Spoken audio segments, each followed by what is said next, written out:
la candidata a la presidencia Maribel Gordón, quien va por la libre postulación, pero que le han puesto nombre a su alianza. Ella va a aparecer en el renglón de libre postulación, pero no por eso no han dejado de ponerle nombre a su alianza. Maribel Gordón, buenos días, bienvenida, prende el micrófono. Buenos días, gracias por la invitación. Un saludo a este espacio que inició el viernes. Saludos a todos y todas. Bueno, el viernes, no, pero es que, no, I- Maribel. Inaugurado, en la No, porque inauguración. hoy es que el viernes no había iniciado el periodo electoral. El Ah. viernes era una cita extra, Ah, bueno, pero usted lo inaugura. Oiga, por cierto, nos debe la visita a los estudios de Arcamedia, así que ya usted sabe, así cuando es. usted quiera, bienvenida. Gracias.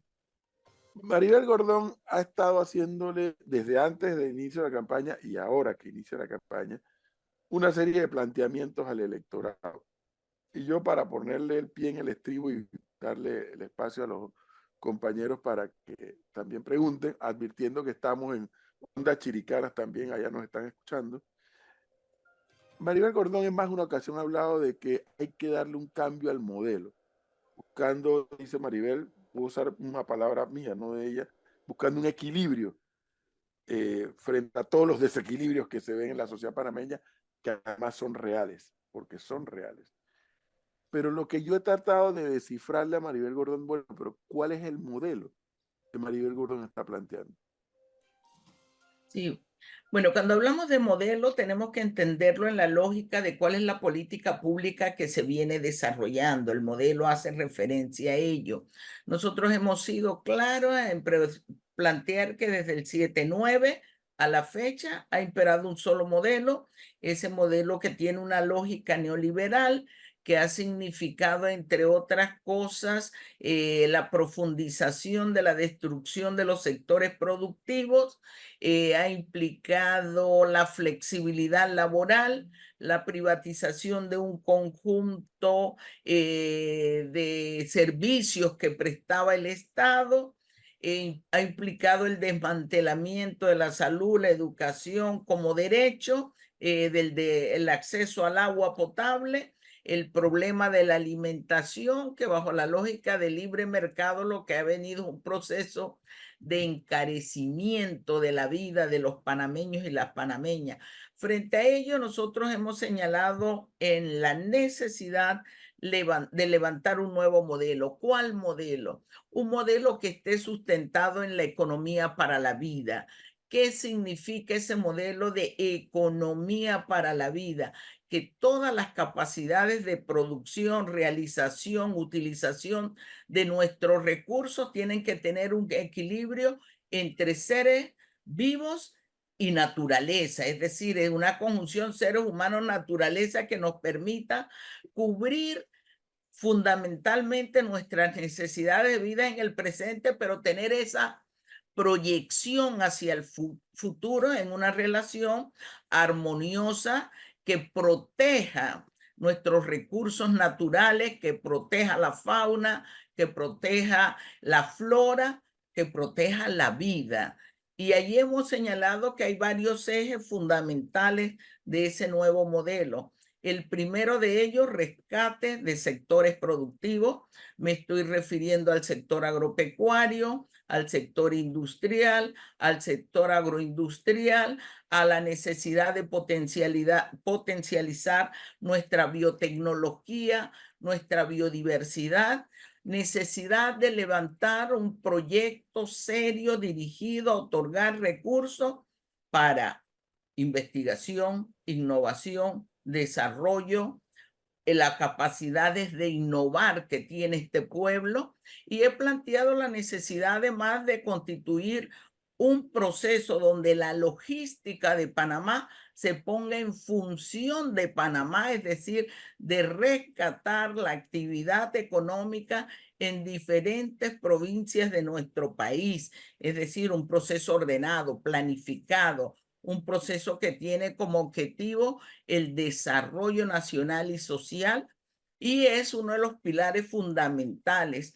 El otro tiene que ver con bienestar humano, un pilar sin dudas que ha sido negado por los diversos gobiernos que han ido desmantelando, por ejemplo, el derecho a la alimentación sana, a la alimentación a precio justo. Ello demanda la necesidad de establecer nuestras capacidades de seguridad y soberanía alimentaria y nutricional, la necesidad del acceso al agua potable como uno de los elementos fundamentales para la vida digna, necesidad además de levantar una salud preventiva que permita gozar a la población panameña de estos elementos fundamentales para estar saludable: el acceso a alimentos, a la recreación, al deporte, a la vivienda, al agua, al hábitat, a la naturaleza, como otra de las bases. Otro de los temas, el problema de la educación. Hemos señalado que la educación tiene que ser entendida como derecho, derecho fundamental, debe tener un carácter público, debe responder a los objetivos de largo plazo de nuestro país en términos de el desarrollo nacional y social. El tema que tenemos de la naturaleza, es necesario una relación armónica que proteja humedales, que proteja las cuencas Claro, hídricas en nuestro país, que claro. detenga todo Pero, proyecto que arrasa naturaleza. Es parte de nuestra valoración del trabajo. doctora Maribel, Dígame. yo la quiero interrumpir dándole los buenos días porque sin Buenos duda días. alguna el tema aquí que va a tener que enfrentar el próximo gobierno cuando se habla de la economía pudiese ser escabroso. Ya se conoce dentro del movimiento financiero de Panamá y fuera de Panamá de que el país va a perder el grado de inversión, pero que hasta el momento las calificadoras todavía no lo han anunciado, no se ha hecho público, pero los bonos de Panamá ya cayeron a tal punto de que el grado de inversión se perdió. Usted va a tener que reunirse con empresarios de Panamá y fuera de Panamá. ¿Cómo usted, y le pregunto para que le hable al empresario que le está escuchando, va a recuperar la confianza en invertir en Panamá? Bueno, creo que hay varios elementos. ¿Cómo se determina la confianza de cualquier país independientemente de las calificadoras? Su capacidad de producción, su capacidad de un proceso planificado de economía en la visión macroeconómica, su capacidad de gestar un proceso innovador y su capacidad de decencia frente a la corrupción que priva en nuestro país, un país ordenado, un país con claros pilares de hacia dónde vamos, qué es lo que vamos a estar impulsando, dónde requerimos la inversión, para qué la requerimos, y me estoy refiriendo tanto a la inversión pública, la inversión privada y la inversión extranjera. Es necesario ordenar este país. Aquí el fomento de la inversión está dirigida a intereses de otros y no de la sociedad panameña. Entonces se trata de eso, de garantizar nuestras potencialidades, pero en función de desarrollo nacional. Nosotros hemos dicho el modelo rentista, transitista, ya tiene un colapso en términos de seguir impulsándose, en términos de las capacidades de la economía. El tema de lo que es el extractivismo minero es cuestionado a nivel mundial, no solo en nuestros países, y se trata entonces de qué? De potencializar protección a los recursos, capacidad de innovación y desarrollo, capacidad de colocar una logística en función de los diversos polos del desarrollo nacional a lo largo y ancho del país. Por ejemplo, yo creo en la necesidad de la agroecología, un proceso que en otras latitudes se viene impulsando. Creemos en la necesidad de potenciar nuestra biodiversidad en términos de la biotecnología, procesos que en otras partes del mundo se vienen potencializando. Tenemos un principal recurso, el recurso humano, un recurso que hay que capacitar, que hay que desarrollar más, y tenemos nuestra posición geográfica. que Pero, es el señora, tema. El recurso en Panamá es la posición geográfica, más allá de la tecnología que utilicemos. Se trata de ordenar, pero también de demostrar un país serio. pero señora Y Maribel, para eso hay que adecentar. claro, buenos días, señora Maribel, un gusto tenerla aquí como siempre. Gracias.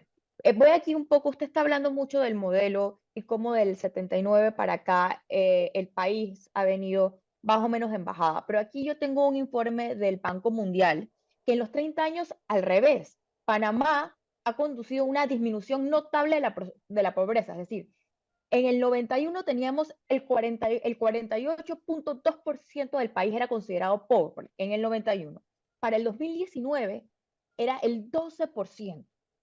Además de eso, hay un estudio de Harvard del 2017 que dice que donde realmente felicita a Panamá por lo sofisticado del modelo económico y dice un poco algo un poco contrario a lo que usted dice, que el problema que tiene Panamá para poder seguir creciendo es exactamente la poca capacidad de desarrollo, la poca capacidad de generar recurso humano y además lo difícil que es poder traerlo por las leyes laborales. Usted dice que son flexibles, pero el estudio de Harvard dice que al revés, que tienen un sistema de contratación, sobre todo de extranjeros, muy inflexible. Entonces, para todo lo que usted está planteando, tenemos que tener como una base de cuál es la realidad. Entonces yo le pregunto, ¿usted bajo qué datos o bajo qué estudios está construyendo este modelo que usted dice, este nuevo planteamiento de modelo económico que usted nos está Bueno, hablando?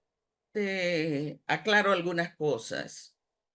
¿Sobre qué bases ellos están midiendo pobreza? Porque aquí se viene disminuyendo la pobreza a partir de cambios metodológicos. Teníamos línea de pobreza, tiene una medición.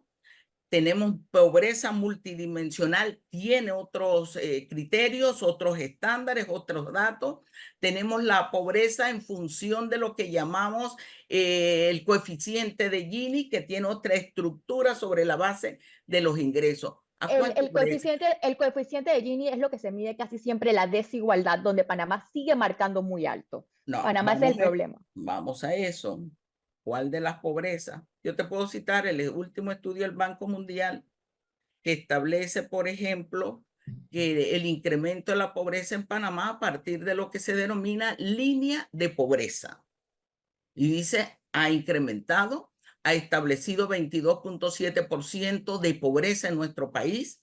Si eso lo corroboras con lo que has señalado y has hablado de crecimiento económico, que es una cosa, yo hablo de desarrollo económico, que es otra cosa, hay un contraste que me dice, si la economía crece, pero el bienestar humano de la población, del panameño y la panameña, no está Pero mejorado. yo hablé de disminución de pobreza en 30 años, no de crecimiento económico. Disminución de pobreza según lo que tengo aquí al frente del Banco Mundial. Bueno, estableciste y te estoy aclarando eso. Una cosa es crecimiento, la economía crece, crece concentrada, 5 actividades económicas. Si eso es un modelo exitoso, desde el punto de vista macroeconómico, fracasamos.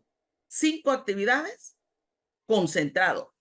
Un modelo concentrado fundamentalmente en 2 provincias, en las cuales, a pesar de que se gesta crecimiento, los niveles de insatisfacción de necesidades son alarmantes. Un modelo que fracasó. Un modelo concentrado sus recursos, y lo podemos ver cuando vemos la formación bruta de capital fijo, donde a pesar de que la economía crece, los niveles que le corresponden a salario han disminuido. Es un modelo que fracasó y la prueba está y es evidente y afecta a la micro, a la pequeña empresa, al micro, al pequeño productor, la contracción del poder adquisitivo de los panameños y las panameñas, incluyendo capas medias, sectores profesionales que han visto reducido considerablemente su estándar de vida. Es decir, hay un proceso de pauperización, pero voy más allá. Los promedios esconden inequidades sociales. Y es lo Profesora, que pasa en Panamá. profesora, usted ayer hizo un amplio recorrido en su lanzamiento de campaña que arrancó desde el sábado. Ayer la pude ver por la Feria de la Naranja, si no me equivoco. Pero hablando un poco más del tema que preocupa al país, usted ha mencionado en varias oportunidades que ha podido que Río Indio no sería la solución para el tema del agua potable en Panamá y para el tema del Canal de Panamá. Pero a su vez hay otro candidato que propone pasar el control del tema agua al Canal de Panamá, a la autoridad del Canal de Panamá. En concreto, ¿cuál sería la solución de Maribel Gordón para resolver el tema agua potable para consumo humano? Porque yo estoy claro que usted hace la diferencia entre el agua para el Canal de Panamá y pone como prioridad, como lo he escuchado, el tema del consumo humano. Sí, aquí nos han colocado en un país que tiene más de 500 ríos, más de 52 cuencas hídricas, una disyuntiva, y es el uso del recurso hídrico. En Panamá el recurso hídrico se valora en términos de 4 potencialidades: canal, energía, producción y consumo humano. El consumo humano no está en la primera prioridad y es uno de los problemas que tenemos. Se plantea el tema del acceso al agua potable como un problema de gestión. Y dicen, cuando la gestión fracasa, cambio al gestor. Y uno tiene que reflexionar y valorar, ¿es un problema del gestor o es un problema del objetivo de la política pública que ha estado dirigido a generar una profundización de crisis en la prestación del servicio para provocar privatizaciones? ¿O estamos frente a un dilema que efectivamente marca la necesidad de establecer los mecanismos eficientes y eficaces del manejo de una institución como el IDAN? Por ejemplo, se habla mucho del desperdicio de agua potable. Algunos dicen 54%, otros dicen un poco menos de 50%. Se responsabiliza una institución como el IDAN. ¿Cuántas cuadrillas del IDAN son de la institución? El servicio ha sido tercerizado. Ninguna empresa tercerizada asume la responsabilidad cuando el daño es un daño considerable. Allí tenemos un problema de política pública frente a la necesidad del abastecimiento de un recurso importante para la vida humana. Aquí se ha planteado establecer una autoridad del agua bajo una concesión, perdón, bajo un concepto también que está dirigido a tenerlo como un recurso o como una mercancía más, sin diferenciar el papel que juega el agua potable para los panameños y las panameñas. Entonces, en ese sentido, nosotros ¿qué creemos? ¿Qué proponemos?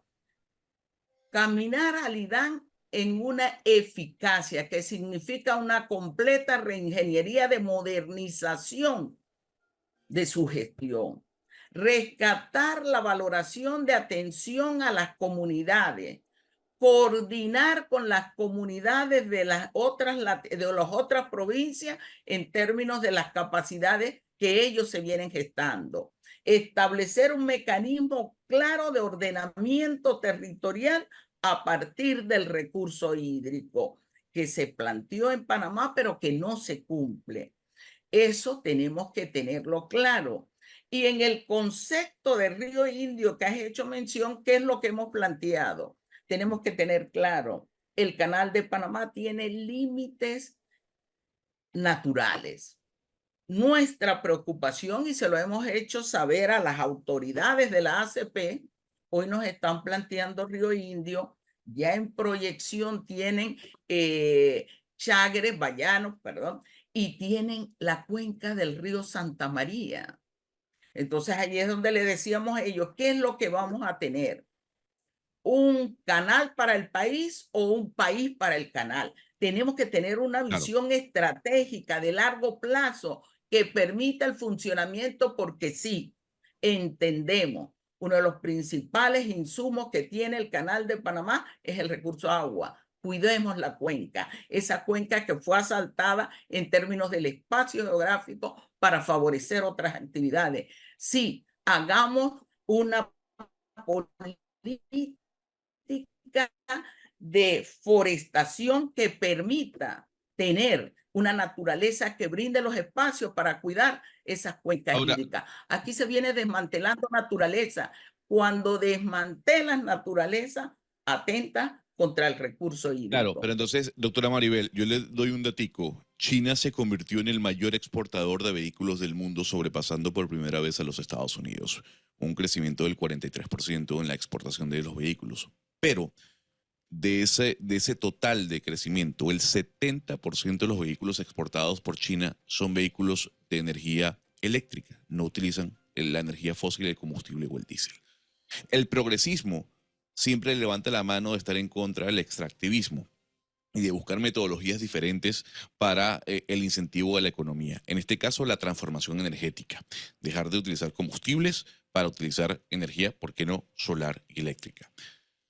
Hay una, digamos, una contradicción entre el discurso de Maribel Gordón de decir no al extractivismo, pero por el otro lado, generar la conciencia para la utilización de energía eléctrica u otras fuentes de energía que no sean las fósiles. La consulta es, Maribel Gordón está en contra del extractivismo que se hace en Panamá, pero está a favor del que se hace afuera para generar nuevas energías.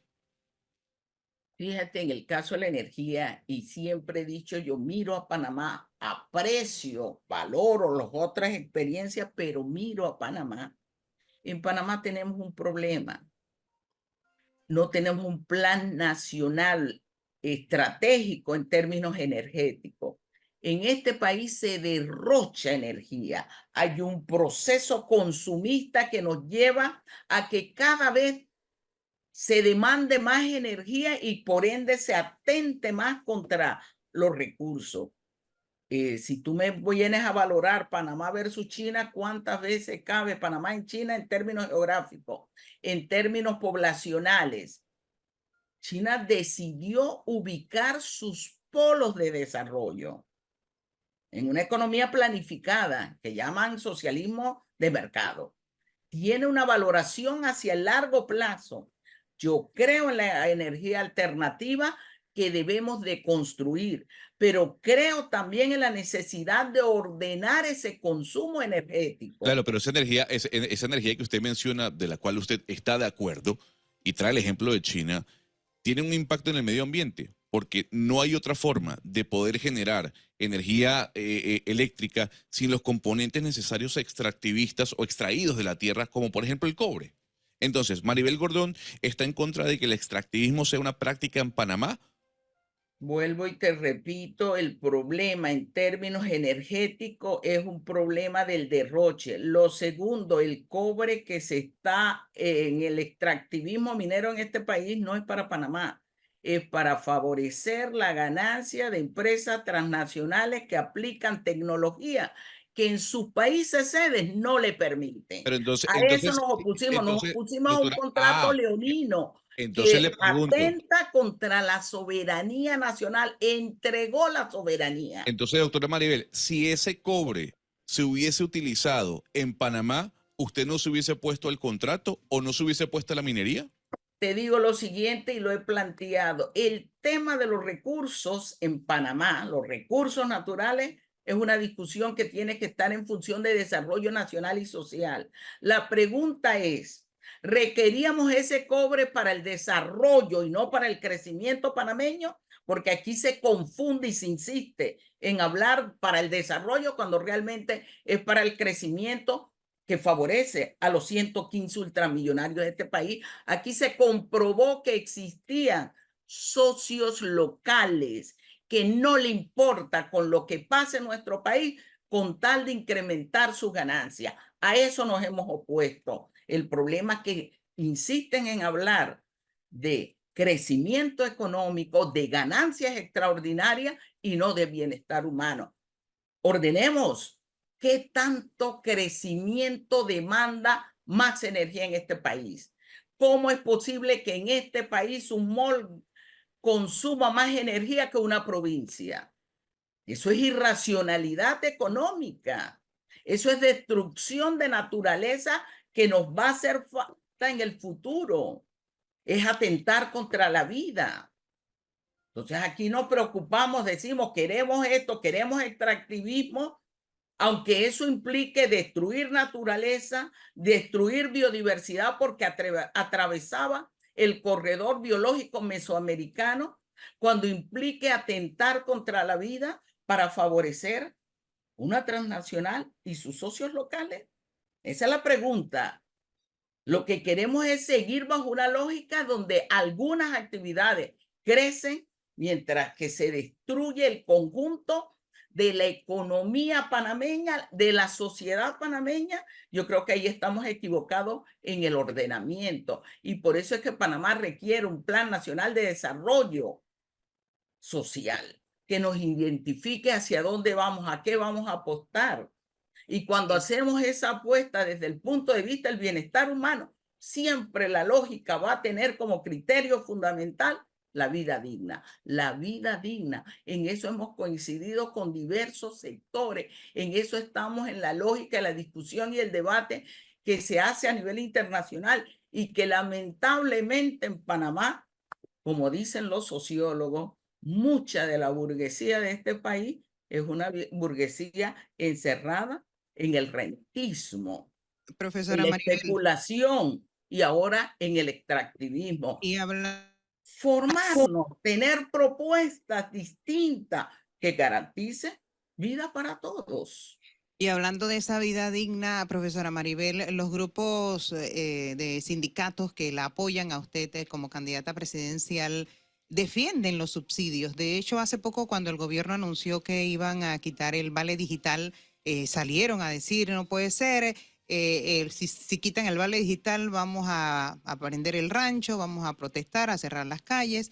La pregunta que yo le quiero hacer en base a eso es si en su gestión como presidenta de la República, ¿cómo manejaría los subsidios o si priorizaría la generación de empleo antes que estarle o seguirle dando subsidio a la gente? Cito al Banco Mundial, dijo, si se quitan las transferencias en este país, la pobreza se incrementa en 5.7%. Te lo cito, 5.7% más de lo que hoy hay. ¿Por qué las transferencias?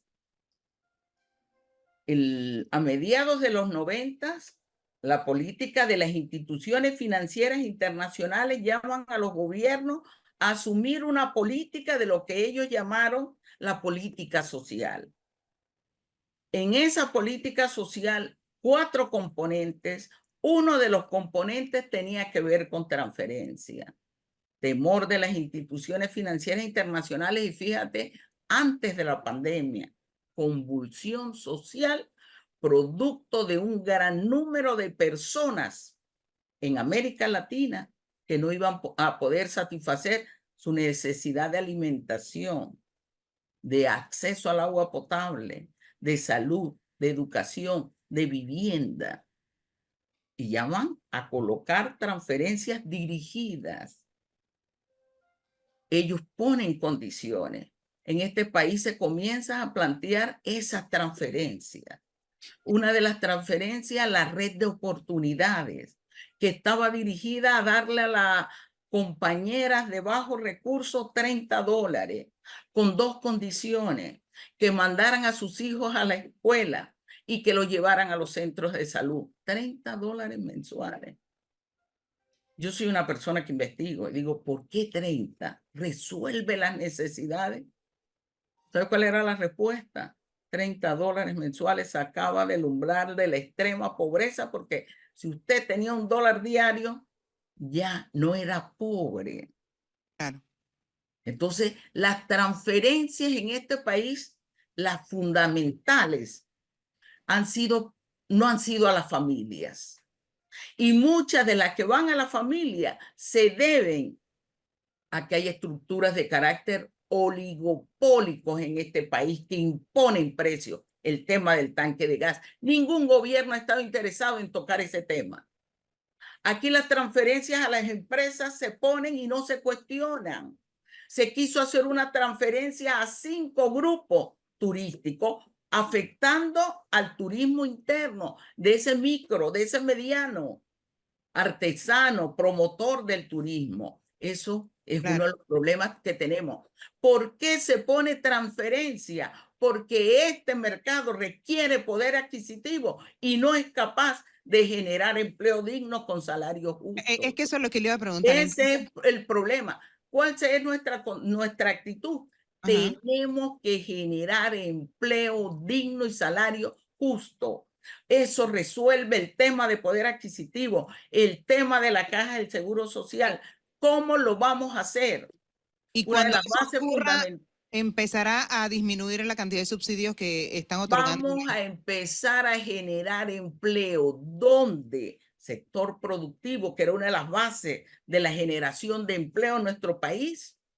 A promover la agroecología como una de las bases de generar ingresos, a promover economía campesina más allá de subsistencia, a promover polos industrializados en nuestra provincia, con elementos que generen valor agregado, a establecer al micro y pequeño productor esas oportunidades. Estaba ayer en la Feria de la Naranja, donde los artesanos dicen no tenemos ese espacio permanente para llevar nuestros productos, para ofrecer nuestra artesanía, para generarnos el ingreso.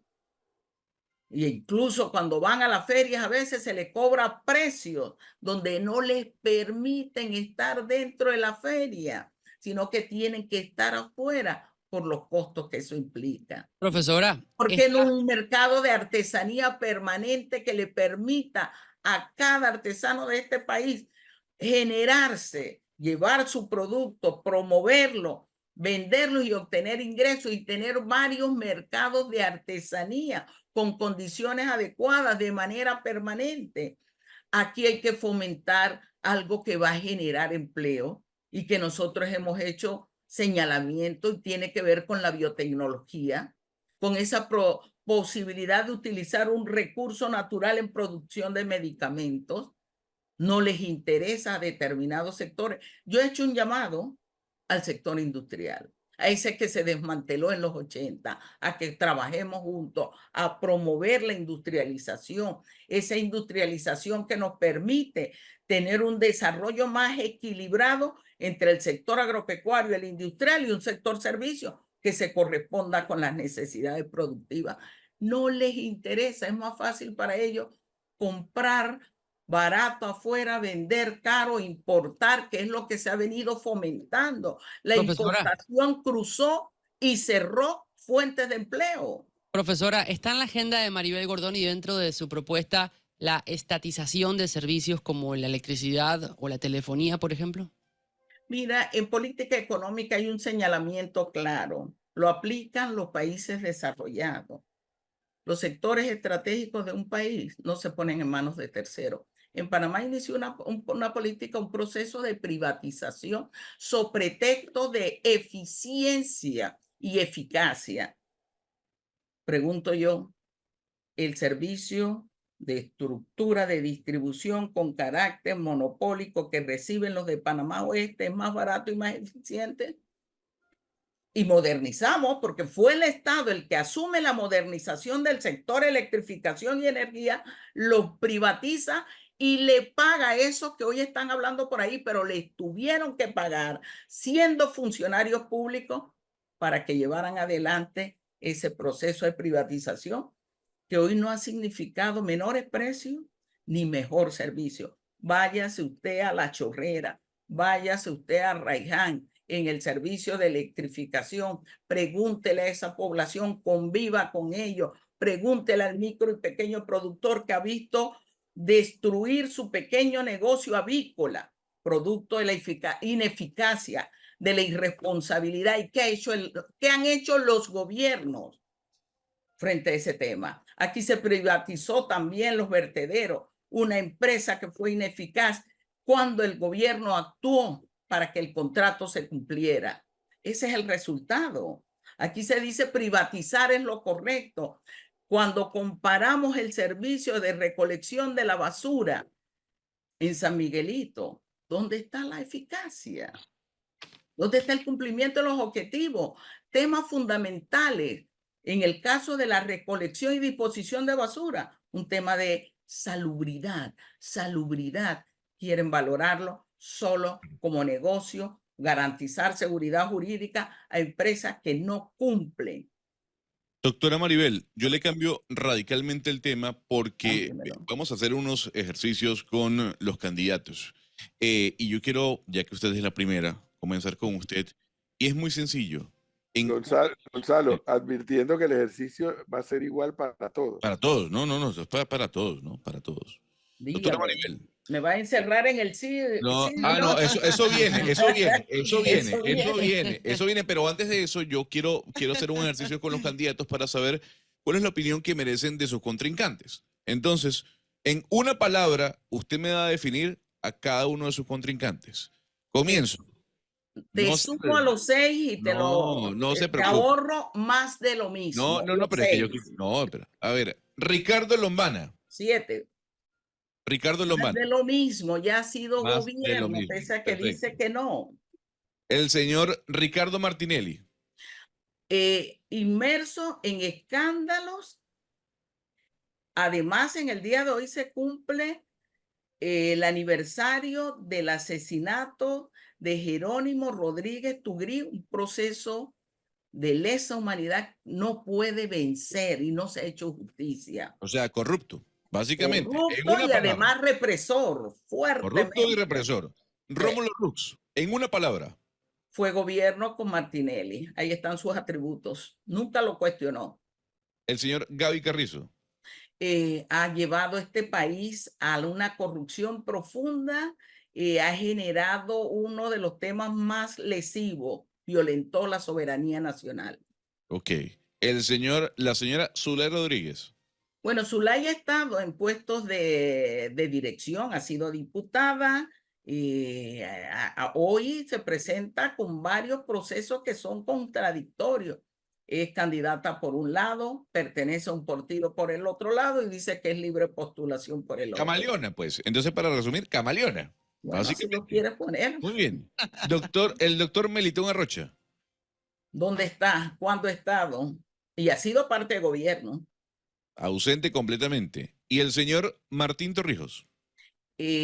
Condenó a la población panameña a no tener la oportunidad de pensionarse. Impuso la ley de la muerte. Ese es uno de sus refranes. Fue artífice de la ley de la muerte en este país. Ese es el primer cuadro, profesor. Por ahí viene el segundo para cerrar. ¿Usted quiere introducir primero su pregunta antes de cerrar? No, porque yo voy a cerrar nada más, así que hágale. Muy bien. Como Vamos dicen los con el colombianos, hágale con el cuadro. Muy bien, señor. Aquí, doctora Maribel, por favor, síntesis. ¿Eliminación de ministerios o creación de más? Yo creo que hay que hacer un análisis. No se puede decir voy a cerrar, voy a abrir. Tenemos que analizar. ¿Traspasaría la autoridad de aseo al municipio de Panamá, sí o no? Debe ser un tema a discutir, pudiera ser una opción. Perfecto. Ya usted dijo privatizar el IDAN, no. No. A nivel ministerial, ¿gobierno paritario, sí o no? Hay que caminar hacia eso. Yo soy mujer, creo en la participación de la mujer. En la lucha contra el narcotráfico, desde el Ejecutivo panameño, ¿usted promovería la legalización del consumo adulto de cannabis? He dicho que medicinal sí, el resto tiene que ser una amplia discusión nacional. ¿Pero usted promovería desde el Ejecutivo? El medicinal que ya está aprobado. No, el uso de consumo adulto para la lucha del narcotráfico. Repito la pregunta. En la lucha contra el narcotráfico, desde el Ejecutivo panameño, si usted es presidenta, ¿usted promovería la legalización del consumo de adultos de cannabis? ¿Sí o no? No. Perfecto. No. Doctora Maribel, vámonos al plano internacional. A nivel de importancia de las relaciones internacionales de Panamá, ¿usted priorizaría Estados Unidos o China? Nosotros tenemos que tener una relación con todos los países. Yo no creo que se trate de priorizar uno y otro no. China hoy por hoy es un país de primer orden a nivel económico. Estados Unidos sigue siendo un punto importante en las relaciones económicas que tenemos que ordenar, adecentar y hacernos respetar como país. Doctora Maribel, ¿Cuba, Venezuela y Nicaragua son dictaduras, sí o no? No. No son dictaduras, perfecto. Rápidamente, ¿conservadora, liberal, libertaria o progresista? Panameña. Panameña, pero usted está como el presidente Gaby Carrizo, ¿no? Pero así. No como Gaby. Gaby vendió la patria. Pero usted no se considera progresista. ¿Qué es el progresismo? El progresismo es caminar hacia estructuras de desarrollo. Pero soy panameña y he dicho Panamá tiene que construir su modelo. Muy bien. ¿Listo, profesor? Bueno, mire, yo tengo que decir con toda honestidad que es probable no, y Maribel Gordón lo sabe, como lo sé yo también, no necesariamente coincidimos en visión país y en visión política e incluso ideológica, pero lo que yo disfruto de escuchar a Maribel Gordón, y más ahora que es candidata a la presidencia, es que no tiene reparo en ponernos por delante una realidad que tengo que coincidir con ella. Gobierno tras gobierno desde 1903 hasta la fecha no han querido o no han podido enfrentar esa realidad social, esa realidad humana, esos bolsones de pobreza que pareciera que no tienen una justificación cuando tienes un Estado con 27.000 millones de dólares de presupuesto. O sea, ¿cómo justificar 27.000 millones de dólares de presupuesto nacional y al mismo tiempo reconocer que la educación pública anda mal? Y al mismo tiempo reconocer que los bolsones de pobreza existen y no solamente existen. Me he quedado en una sola pieza con esa afirmación que ha hecho Maribel Gordón de que la sola eliminación de una cantidad de subsidios te produce un incremento de pobreza de 5%. Eso es mucha gente. 5% se dice rápido y suena una cifra pequeña. Eso es mucha gente, 5%. Y porque el tema de los subsidios, Gonzalo y yo tenemos un debate permanente aquí sobre eso, es todo un tema a debatir en una sociedad, pero lamentablemente es una sociedad que debate muy poco. Es una sociedad que debate muy poco, es Así una es. sociedad que no tiene la mente lo suficientemente abierta para entender unas y otras cosas, porque esto es un cóctel. No es que nada más esta es la vía para resolver esto y nada más esta es la otra. No, buscar el punto de equilibrio parece que podría ser la clave, pero tener el coraje de enfrentar los temas también es la clave.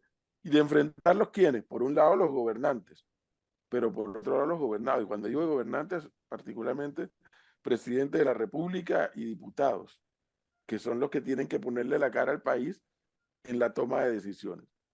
Maribel Gordón se presenta ante el país, ofrece su nombre para ser escrutado por los ciudadanos y pues desde el sábado comenzó formalmente un caminar, y el caminar es una forma de decirlo, porque son varias formas de expresar sus ideas, y lo que aquí yo quiero motivar a la gente es que abra la mente, escuche primero y luego llegue a una conclusión.